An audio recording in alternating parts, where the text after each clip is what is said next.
What if I told you that one of the greatest achievements in sports history wasn't accomplished by a young superstar in his prime, but by a 45-year-old man who had already lost everything? A man who had been humiliated on the biggest stage. A man who walked away from boxing. A man who became a preacher. And a man who returned decades later to do what the world believed was impossible. This is the story of George Foreman. The story of a heavyweight champion who lost his crown, lost his identity, and somehow found a way to reclaim both. And in doing so, he delivered perhaps the greatest comeback boxing has ever seen. Chapter 1. The Rise of a Monster. After winning Olympic gold in 1968, George Foreman entered professional boxing like a force of nature.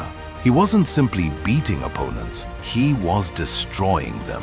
One by one, heavyweights fell before the terrifying young contender. Most never lasted more than a few rounds. But Foreman wasn't just powerful, he was intelligent. Using old-school techniques like leverage blocks, frames, and long guards, he controlled opponents before they even had a chance to attack. Every movement had purpose. Every punch had intent. Many fans saw only the knockouts. Few understood the skill behind them. Foreman wasn't reckless, he was calculating, and that made him even more dangerous. As victories piled up, so did his reputation. Soon, George Foreman became the most feared man in boxing. Chapter 2. Down Goes Frazier. In 1973, Foreman faced heavyweight champion Joe Frazier. Many expected a competitive fight. What they got was a massacre. Foreman overwhelmed Frazier from the opening bell. Using his jab to disrupt rhythm and his incredible strength to dominate positioning, Foreman repeatedly sent the champion crashing to the canvas. Again and again and again. The famous call echoed across the world. Down goes Frazier! In only 2 rounds, George Foreman became heavyweight champion of the world. At just 24 years old, he looked unbeatable, and he believed it too. Chapter 3. The Invincible Champion. Every victory strengthened Foreman's belief that no one could stop him. He crushed challenger after challenger.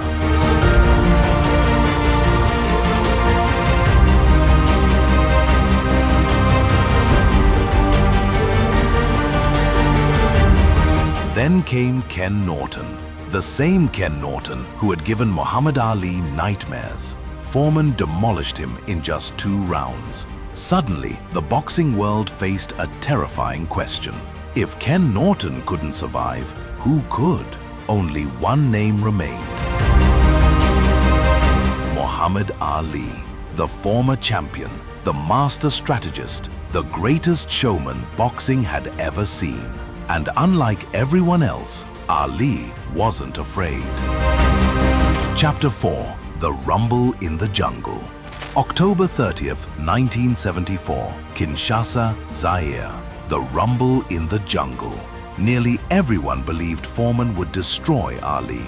Some feared Ali might not survive, but Ali had a plan. Instead of running, he stood his ground, leaning against the ropes, absorbing punishment, and talking non-stop. Every round, every exchange, Ali taunted Foreman, mocked him, provoked him. Foreman responded exactly as Ali hoped. He threw everything he had, round after round, punch after punch, until exhaustion finally took hold. Then came the 8th round. Ali exploded with a lightning-fast combination. Foreman stumbled and crashed to the canvas. For the first time in his life, George Foreman had been defeated. The invincible monster was gone. Chapter 5. A Man Without an Identity. The loss devastated Foreman. For years, he had built his entire identity around being unbeatable. Now, that identity had shattered. He tried desperately to prove he was still the same man. At one point, he even fought 5 men in one night. He hoped to rebuild his reputation. Instead, the public cheered for the underdogs. The crowd no longer saw Foreman as a hero. They saw him as the giant and everyone else as David. The defeat had planted doubt, and soon another loss would change his life forever. Chapter 6: The Night That Changed Everything. In 1977, Foreman faced Jimmy Young. The fight didn't just end in defeat, it transformed his life. Young frustrated Foreman with movement, clinches, and intelligent boxing. When the final bell rang, Young won by unanimous decision. But what happened afterward mattered far more. Exhausted and emotionally broken, Foreman experienced what he described as a near-death spiritual encounter. Whether others believed it didn't matter. Foreman believed it, and from that moment, everything changed. He retired, became a minister, and disappeared from boxing. The fighter was gone, or so everyone thought. Chapter 7: The Preacher Returns. Nearly 10 years later, Foreman found himself facing a different fight. He had opened a youth center, a place dedicated to helping troubled children. But financial problems threatened everything. The center needed money. Foreman needed a solution. And that solution seemed impossible. He decided to return to boxing. At nearly 40 years old, the world laughed. Sports writers mocked him. Fans dismissed him. Most believed he was chasing a fantasy. But George Foreman wasn't returning to prove people wrong. He was returning because people needed him. And that purpose made him dangerous. Chapter 8: A Smarter George Foreman. The man who returned wasn't the same fighter who lost to Ali. Youth was gone, speed had faded, but wisdom had arrived.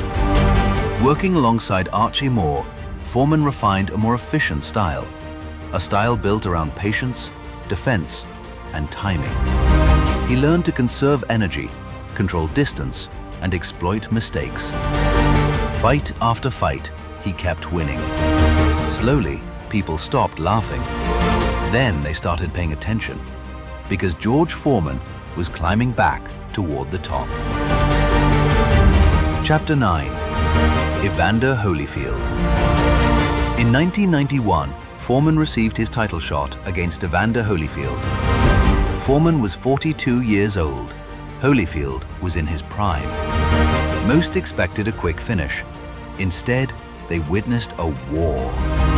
Foreman absorbed punishment, landed huge shots, and refused to back down. Round 7 became legendary. Both men stood toe-to-toe, exchanging bombs. The crowd roared. Commentators couldn't believe what they were seeing. The old man refused to quit. Although Holyfield won by decision, something important happened. George Foreman had earned the world's respect. He wasn't a sideshow anymore. He was a legitimate contender.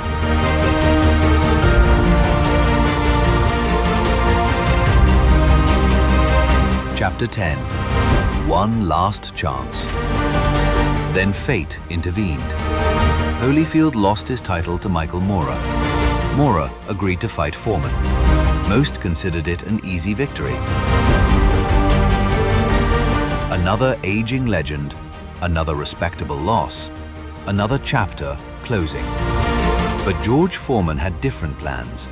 He believed one punch could still change everything. And he was right. Chapter 11: The Trap. For 9 rounds, Michael Moorer appeared in complete control. His combinations were faster. His footwork was sharper. The scorecards favored him heavily. Even Foreman's corner knew they were behind. But something unusual was happening. Foreman remained calm, patient, almost relaxed. What nobody realized was that he had been setting a trap, allowing Moorer to feel comfortable, allowing him to stand and trade, allowing him to believe the danger was gone. Foreman wasn't looking for 12 rounds. He was looking for one moment. Chapter 12: The punch heard around the world. Round 10. Less than a minute remaining. Foreman stepped forward. A jab, another jab. Then suddenly, a perfect right hand. The punch landed flush. Mora's head snapped backward. His legs disappeared beneath him. The champion collapsed to the canvas. The arena exploded. The commentators screamed, and millions around the world watched in disbelief.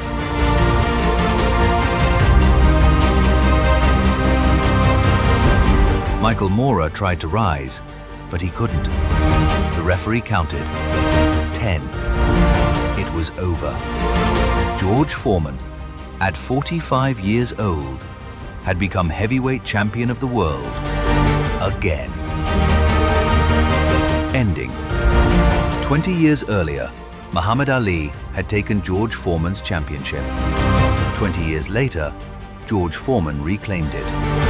Not with youth, not with speed, not with athleticism, but with wisdom, patience, faith, and perseverance. His victory remains one of the greatest achievements in sports history.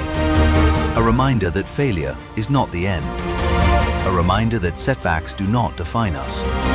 And a reminder that sometimes the impossible is only impossible until someone proves otherwise. George Foreman was told he was too old, too slow, too finished, too late. But on one unforgettable night, he proved every one of them wrong. And in doing so, he became more than a champion.